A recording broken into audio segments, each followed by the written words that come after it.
এখন আমরা একটু আলোচনা করব ত্রিকোণমিতি।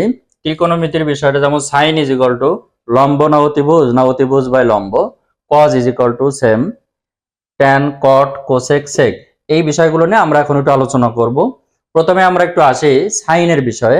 সাইন ইজ ইকুয়াল টু কি হবে? আমরা নর্মালি জানি সাইন ইজ ইকুয়াল টু লম্ব বাই অতিভুজ। সাইন ইজ ইকুয়াল টু লম্ব বাই অতিভুজ। এখন আমরা একটু মনে রাখার জন্য আমরা একটু দেখি, আমরা ছোটবেলায় বা আমরা 9-10-এ যখন পড়েছি তখন স্যারেরা আমাদেরকে একটা বিষয় আমাদেরকে শেখাইতো যে মজার ছলে যে সাইনের মান কত, বা সাইন ইজ ইকুয়াল টু লম্ব বাই অতিভুজ না অতিভুজ বাই লম্ব। তো আমরা যেটা শিখে আসছি সবাই, আমি ধারণা করি সবাই আমরা এভাবে হয়তো শিখছি বা অনেকে অনেকভাবে শিখে থাকে। যেমন সাগরে লবণ অনেক, সাগরে লবণ অনেক, এটা জাস্ট একটু মনে রাখার জন্য।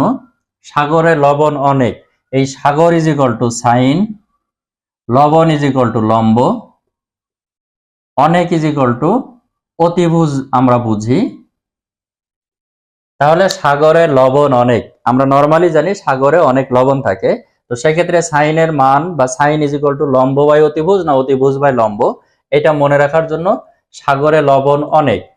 তাহলে সাগর বলতে আমরা বুঝাই সাইন, লবণ বলতে লম্ব, অনেক বলতে অতিভুজ। তাহলে সাইন ইজ ইকুয়াল টু লম্ব বাই অতিভুজ, এটা আমরা জানি যে সাইন ইজ ইকুয়াল টু লম্ব বাই অতিভুজ। ঠিক একইভাবে এটার আরো একটা পদ্ধতি আছে, এটা আমি যেটা জানি যে অলস, এই অলসের দন্তস্ব হচ্ছে সাইন, লতে লম্ব, অতে অতিভুজ। এটা হচ্ছে সাইন, লতে লম্ব, আর এটা হচ্ছে অতিভুজ।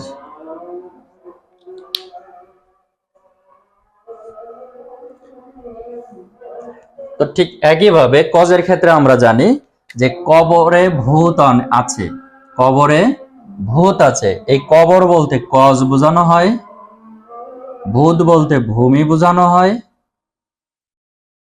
আছে বলতে অতিভুজ।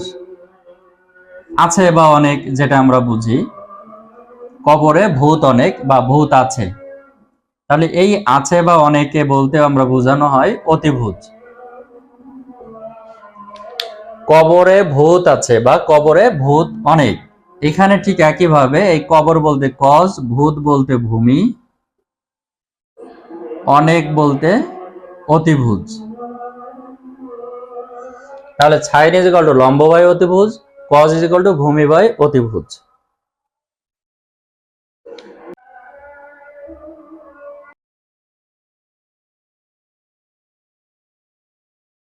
এখন সাইন এবং কজের মান আমরা পেলাম। এখন এখান থেকে ট্যান, কট, সেক আর কোসেক এই চারটা মান আমরা বের করব।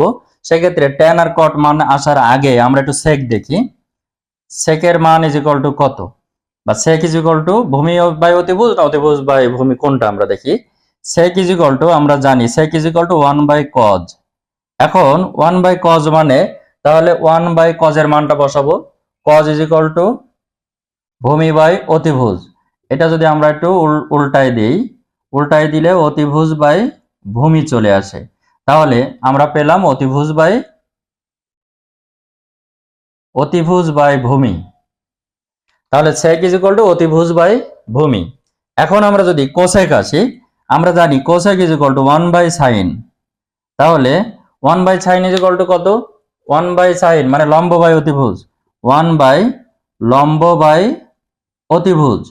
তাহলে কাটাকাটি যদি করি, অতিভুজ উপরে গেল, নিচে লম্ব, অতএব অতিভুজ বাই লম্ব। তাহলে কোসেক ইজ ইকুয়াল টু অতিভুজ বাই লম্ব, সেক ইজ ইকুয়াল টু অতিভুজ বাই ভূমি। এখন এবার আসি আমাদের ট্যানের ক্ষেত্রে আসি। ট্যান ইজ ইকুয়াল টু আমরা জানি সাইন বাই কজ। আমাদের মনে রাখার সবচেয়ে বড় বিষয়টা হচ্ছে এটা, যে কোনো কিছু মনে না থাকলেও হবে, শুধু সাইন বা কজের মান যদি আমরা জানি। এখন tan is equal to sine by cos, tan is equal to লম্ব by tan is equal to sine by cos. তাহলে সাইন ইজ ইকুয়াল টু লম্ব বাই অতিভুজ ডিভাইডেড বাই কজ। তো আমরা ডিভাইডেডকে আমরা গুণ করে দিই, আমরা ভাগই রাখি।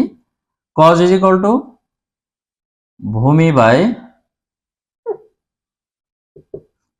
বাই অতিভুজ। এখন আমরা যদি এটাকে একটু কাটাকাটি করি, অতিভুজ উপরে গেল, নিচেই ভূমি, অতিভুজ কাটাকাটি করলে লম্ব বাই ভূমি। এটা শুধুমাত্র মনে রাখার জন্য যে tan = কত, এটা যদি আমাদের মনে না থাকে তাহলে আমরা জানি tan = sin by cos, sin এর মান বসাবো, cos এর মান বসাবো। সেক্ষেত্রে sin আর cos এর মান আমরা বসাইলে আমরা উত্তর পাবো লম্ব বাই ভূমি। এখন যদি cot যদি বলা হয় cot কত, আমরা জানি cot 1/tan।